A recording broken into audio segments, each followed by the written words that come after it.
Stop taking up the entire. We are live. We are live. All right, well, let's get to it. So, hello to those who are watching online, and hello to everyone here. They're waving, honestly. Hooray! I am Brother Isidore, and this is our discussion of the Crusades. Hi, and Brother Isidore. diverse perspectives on them. So, Not the better ones, the diverse ones. the diverse Crusades, not diversity Crusades, that's a whole different issue. Nevertheless, a few things about me. I thrive on discussion and interaction, so feel free to interrupt me whenever you please with questions and stuff like that. I'll be asking questions of you guys at various times because I enjoy cooperative learning and drawing information from the people that are here. And if you don't want to answer any questions, then you can just tell me to get bent and that'll work too. So there's that. Also, a few things. There aren't stupid questions because if you're wondering, like, what is this guy on about? Probably others are wondering the same thing. So that's fine. Feel free to speak up because there's someone less brave and more confused than you. Nah. Another thing is that this is going to cover a lot of different things very briefly. So don't feel like you need to retain all of this. There's no quiz or whatever else like that. If something's interesting and kind of sticks in your brain, great. And if you forget 90% of it, cool. That's fine. I'm not going to get offended. I forget most of this stuff on my own. So all that said, my image for how to describe the history of the Crusades. Some time ago, my brother was having drinks with a firefighter in the city, and they were chatting and drinking and chatting as you do. And over the course of the night, eventually, my brother asked, like, hey, what's the deal with dumpster fires? Why do people light dumpsters on fire so often? And this firefighter said, it's not that anyone specifically lights a dumpster on fire. It's that in a dumpster, you have all manner of chemicals and materials being thrown in, and then occasionally frozen or heated or compressed or whatever else. And just invariably that many weird things mixing together, it's going to catch fire. And that's sometimes how I feel about the Crusades, is that there's a lot of different people interacting with a lot of different ideas in a lot of different places, and spontaneously, periodically, it catches fire. It's a big kind of slobbering mess, which is fine, but that's a good perspective to start out with, to realize that this is not a single kind of narrative that runs through, but this is actually an incredibly awkward, confused sequence of events and actors involved. So we're going to cover a few different things, and like I said, retain what you will, enjoy what you will. I'll talk a little bit about historiography, and I'll explain what that word actually means. And one of the questions that's going to sit, hopefully, and get some resolution is, when the Crusades happened is interesting because there was calls for crusade and to retake the Holy Land for a long time prior to the Crusades. And there was calls for crusades a long time after. The last recorded time a pope said, let's go crusade something, was 1699, which is way out of period, I realize. But like, the Crusades were over and done with by centuries at that point, but the pope was still banging that drum. So a question is, why, if there were all these calls to crusades over the course of like a millennium, why at that point in time did the call land and people respond? What was different about that period than all the rest? So, Peter Letterman. there we go. So I'll very briefly run through kind of a history of the Crusades. I mean, lots of dates and names and crap, and again, retain what you will. So the Crusades are usually divided into a few different periods, and they're numbered. That's how most people remember them. The First Crusade, the Third Crusade, the Fifth Crusade, whatever. The early Crusades were what I'll call the sensible period, where crusading is kind of an insane idea, but like the conduct of this followed some kind of rhyme and reason. Sure. That's the first 4 Crusades, and that's a low bar for rhyme and reason. I was gonna say I don't know if I've ever heard a crusade in the same line with rhyme and reason, but sure, yeah. Oh, well, we're going to get off the cliff pretty soon, so relatively speaking, this is rhyme and reason. Sure. But there was a fairly coherent set of objectives about liberating the Holy Land. There was a fairly coherent sense of who was doing this and why. And that's the first 4 Crusades, and the 4th Crusade is when the wheels come off a bit and they end up sacking Constantinople by accident. They got lost. They got lost, yeah. So the later period of Crusades is the 5th till about the 7th, 8th, or 9th, depending on how you look at it. And that's when the focus had shifted significantly. So in the early Crusades, there was a general call to crusade, and people all over Europe answered the call and went. In this later period of crusades, the Pope picked someone specifically, said, "You king some such, you must crusade, I demand it of you." And that ruler would take an army and go. So rather than a collaborative effort, this was singular Christian rulers that were going for the most part. And often they would get to the Holy Land, realize that war was hard, and then just cut a deal, make a treaty. Fair, fair. War is hard. Yeah, so rather than conquering the Holy Land, it was just like they would threaten Jerusalem enough that the local ruler of Jerusalem would like, cool, free pilgrims for 15 years, go home. And then everyone goes So, home. like, do you want us to actually go through this war, or do you want to just give us some things? Yeah, it's a lot easier to gather an army and just kind of walk up to a city and make noise than to go through the dreary work of killing So everyone. you're saying this is Dane Geld a little bit more refined? Yeah. Holy Geld? Yeah. So one thing that was interesting is that the early Crusades were very like Jerusalem or bust. Nothing else matters. Not completely, but close to that. The later Crusades were like, hey, why don't we take Egypt as a staging point for something else? Sure, yeah. So they're getting a little more strategic because Egypt is very rich, the Holy Land is completely poor, Syria is very rich.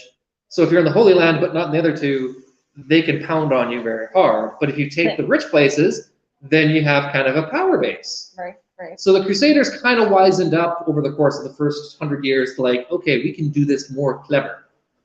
The prototype of this is the Fifth Crusade, where an army from France, because the Pope picked the King of France to say, you must do this, landed in Egypt, because they're thinking, we'll just take Egypt, and then Egypt is rich, and it'll be a courtesy to just take the Holy Land afterwards. It seems so simple. Yeah, and they landed at the delta of the Nile, and they mistimed it, and the Nile was flooding, so they had to sit on their hands for 6 months. Whoops. And in 6 months, the local rulers of Egypt said, no dice, and they gathered a much bigger army, and they got ready, and the Nile subsided, and the Christians were annihilated, and that was Oops. Christians, the French army, whatever.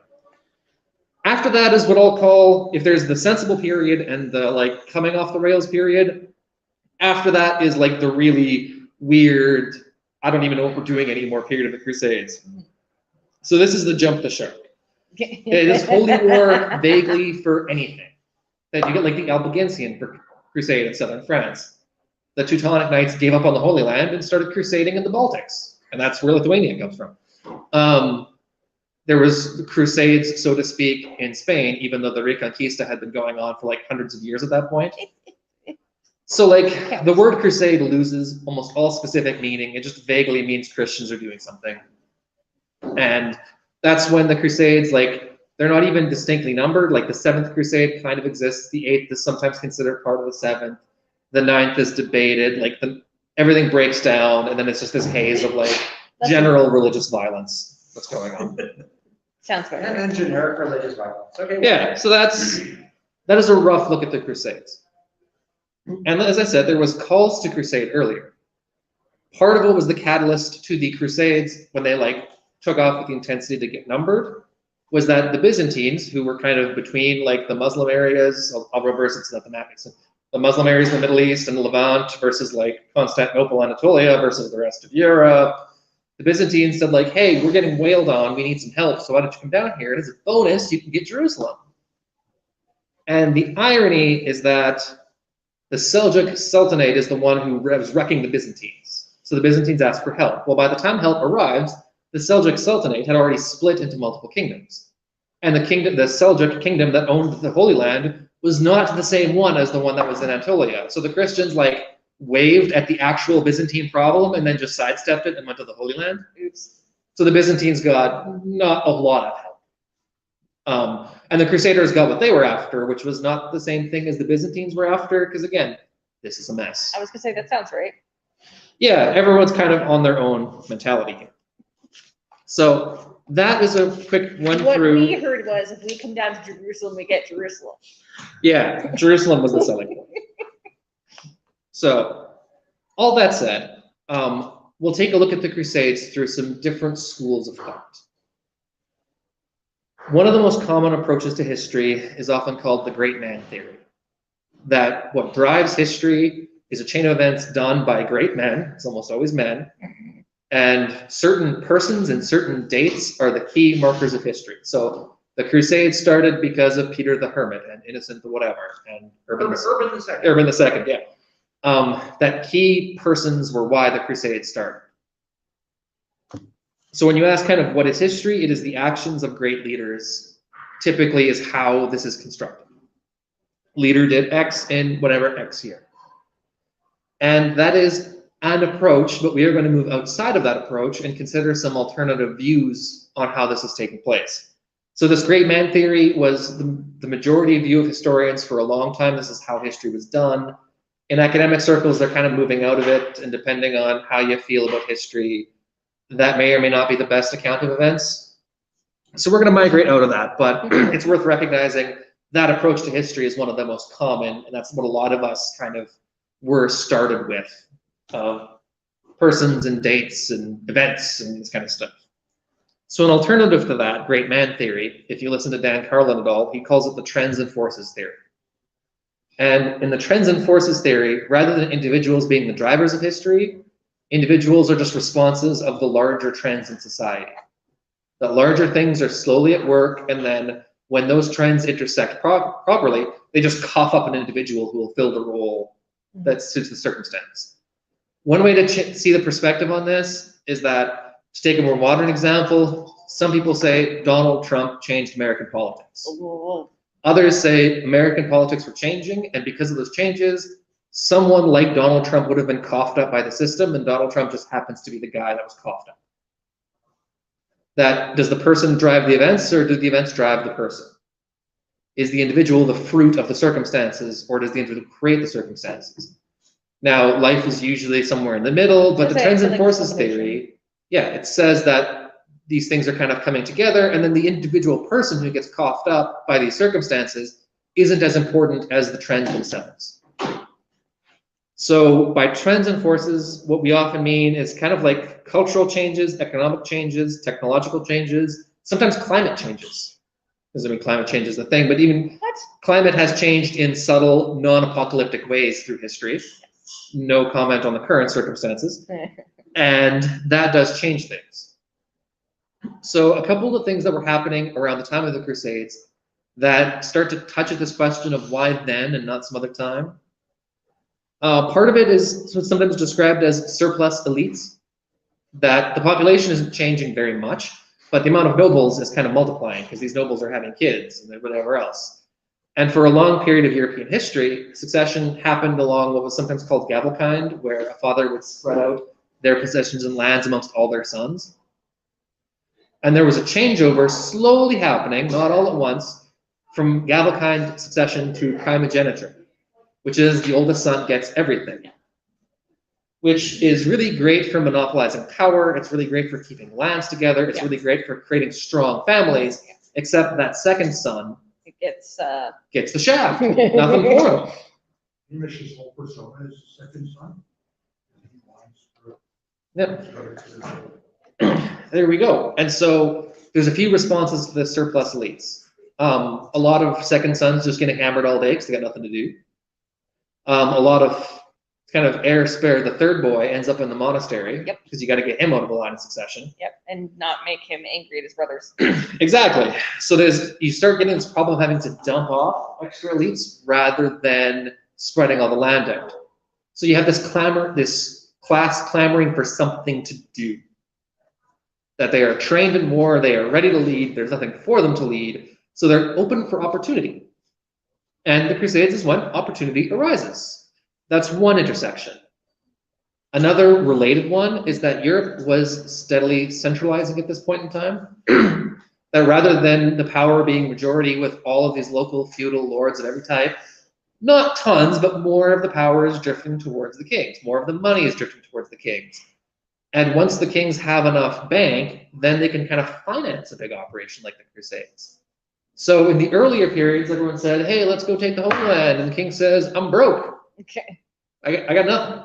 And all of a sudden, the kings now have enough cash. We're like, okay, this sounds like a bad idea, but we can afford it now. What could possibly go wrong? Oh yeah, exactly. So the slow centralization. And it's worth keeping in mind the First Crusade is in kind of right around the year 1100-ish, ballparking it.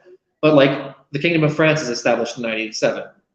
Kingdom of England is established with William the Conqueror in 1066. The Holy Roman Empire kind of coalesces in 962. So all of these major kingdoms that feature in the Crusades, it was only like a century or two ago that they kind of established themselves. So the kingdom establishes itself, begins to draw power and taxes and wealth and money together and all this stuff, and then it's ready to go out and do crazy things. Lash out. Another thing with that also is that as these kingdoms are growing in their power, their ability to wage war with each other becomes more destructive. So there's an incentive on the part of the popes and others to take all this war that's going on and just ship it somewhere else. Because all this destruction is, in their minds, going to happen, so let's just steer all of that somewhere else. So that is part of some of the, like, what did I say, those trends and forces, that there's changes in society that all of a sudden make crusading pipe dream into something possible. So then we can attempt. Another seemingly minor one is the proliferation of stirrups. That in earlier periods, stirrups were not a thing. And before stirrups, a mounted warrior, the amount of force they could put through their lance was enough to not knock them off the saddle. That is the hard limit of how much force you can give. Fair. Too much, you're off the horse.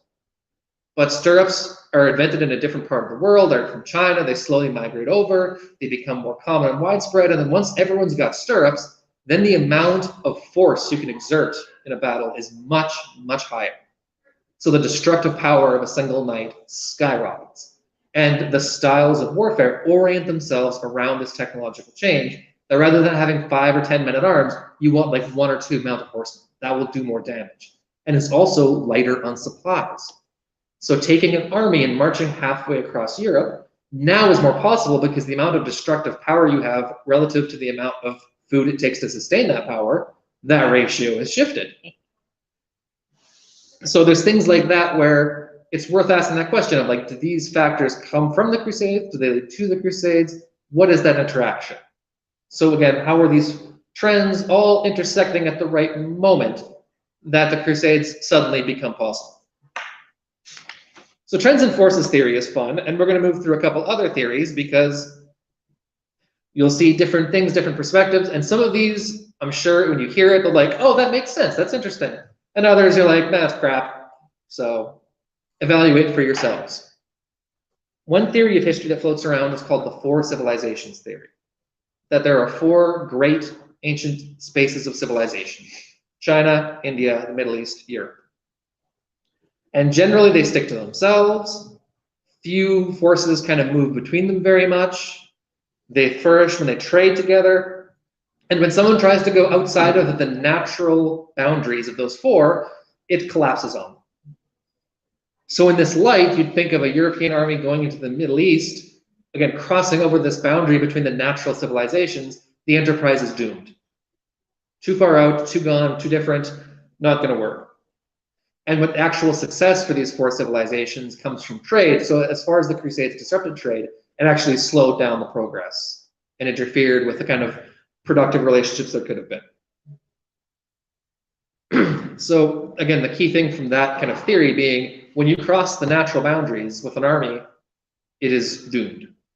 And that theory is at pains then whenever someone does actually pull that off to explain why that was different than the other things.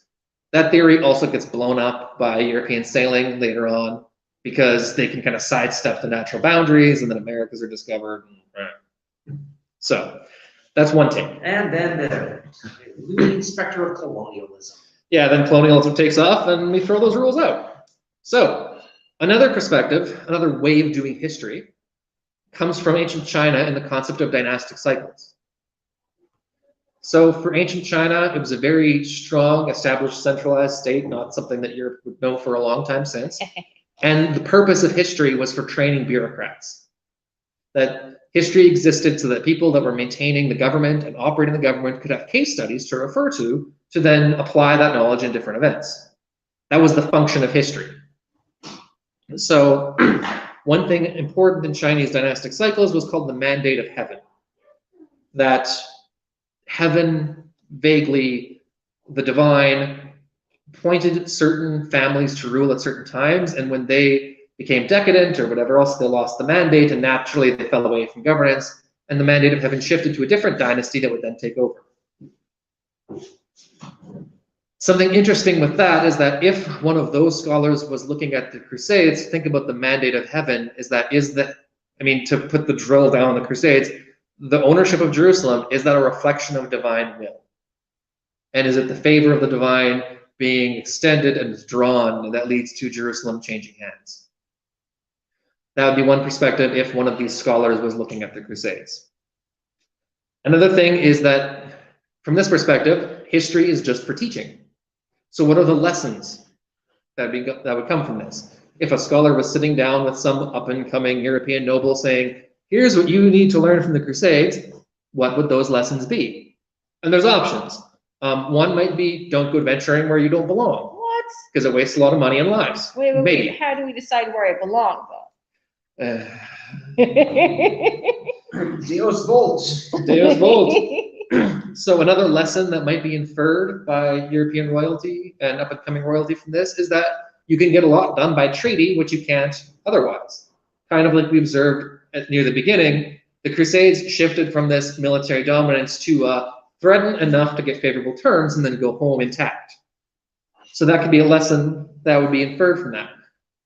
Another for European culture would be the difference between, I'll say, temporal and eternal power, that things of the world and things spiritual, what is the balance, and how much do you sacrifice one to gain the other?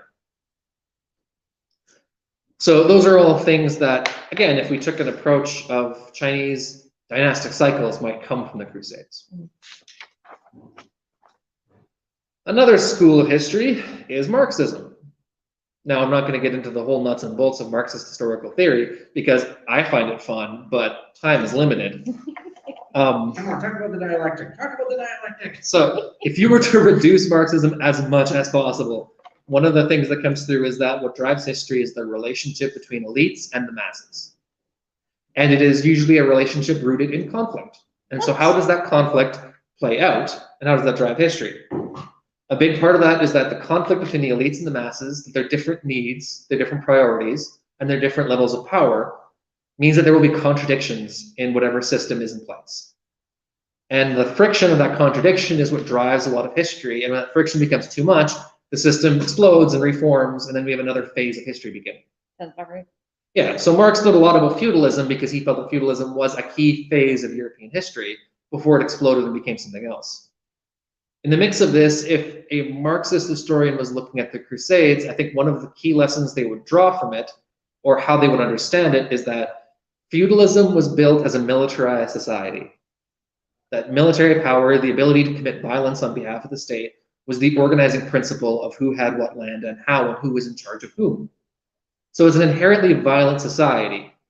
And when the society is structured around militarized violence, you must have the exercise of that violence to justify the continuance of the society.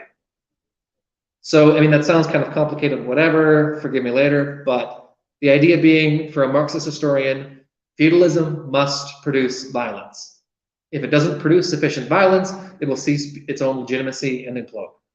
So because feudalism must generate this violence, because it is an inherently violent system, that violence has to go somewhere, so the Crusades are a natural outlet. That you have a kind of a quota of violence, that if nobles don't carry out this militarized effort enough, legitimacy falls apart.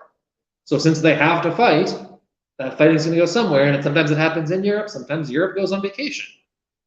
But the key thing being that there's an unconscious class-driven behavior which is keyed around violence, and that is the nature of feudalism. Is that similar to Gwen Dyer's theories on world conflict, or? Not familiar with those. Oh, okay, never mind.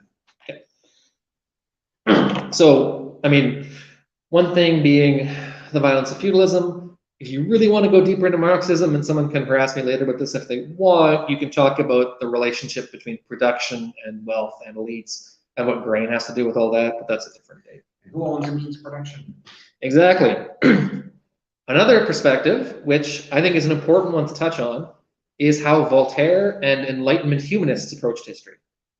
Because for them, the political and military story was a sideshow. The actual history of humanity is the development of culture and art. And so the Crusades is only a relevant topic insofar as there was cultural and artistic exchange between the Middle East and Europe. That's the true story of the Crusades. The military stuff, the kingdoms, whatever else, passing trend, Jerusalem was a kingdom, then it wasn't, who cares? But the art, that is what actually happened here. So the Crusader states don't matter as much But things like Islamic medicine entering Europe, that is a significant contribution. That is part of the story. The peaceful cultural exchange was disrupted, which is to the detriment of everyone involved. And the military side of this is just a distraction. So from the Enlightenment perspective of this, what you're actually looking at is the development of art and culture. And then from there, the military is either just facilitating more development or interfering with more development, but it's not a big deal. We don't care who the ruler is, but we do care about what they sponsor, the legacy they left. So in this sense, the Crusader states, how they were meaningful was that for some of them, they did become beacons of trade, that Europeans could safely enter the Holy Land, engage in trade and exchange and all these things, and that in between the Crusades, there was this relatively peaceful state where these Crusader states were essentially trade outposts and these cultural touch points between the Middle East and Europe. So, to put that all together, there's lots of ways to look at it.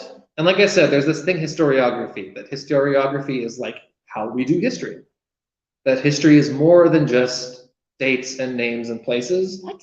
But it is how, part of history is how we construct these things to form them as a meaningful sequence of events and data.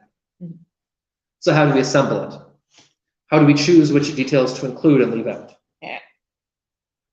And that's kind Wants of... to make me look good. Mhm. We were just talking about that in my class. Oh yeah.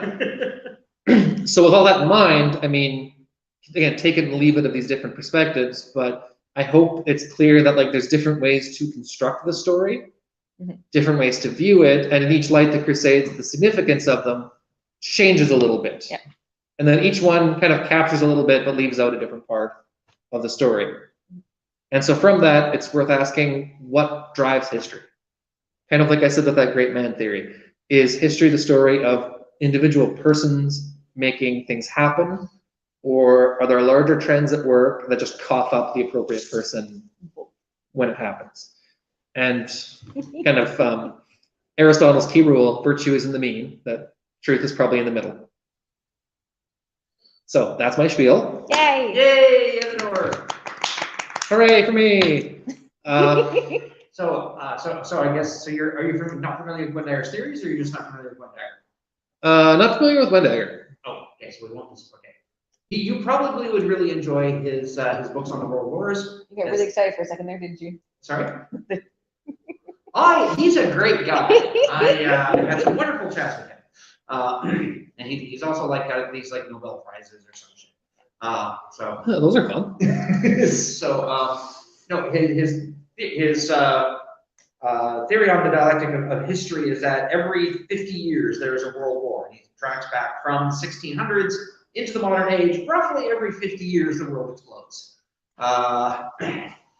And if you consider like the 30 Years War, the conflicts around the French Revolution, sometimes called the Napoleonic Wars, a little bit of a gap to World War I, World War II, and on and on and on. So you're saying we're due? Yes, we are due. We would have been due for a world war around the end of the 20th century.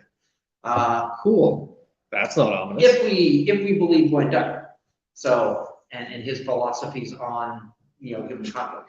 I don't want to hijack. And this actually would be a better course just to teach us how to teach his philosophy of history. The Crusades are an excuse to give a philosophy of history. Yes. Yeah. Crusading is fun. But that fits in with that whole idea of once a civilization is built up to a certain extent, they need to burst out again. Mm-hmm. So. Yeah, the tension kind of grows and grows and grows, and then explodes, and then we all pick up the pieces. Yeah. Yep. And then they burn the fields, and everything regrows stronger and better than before.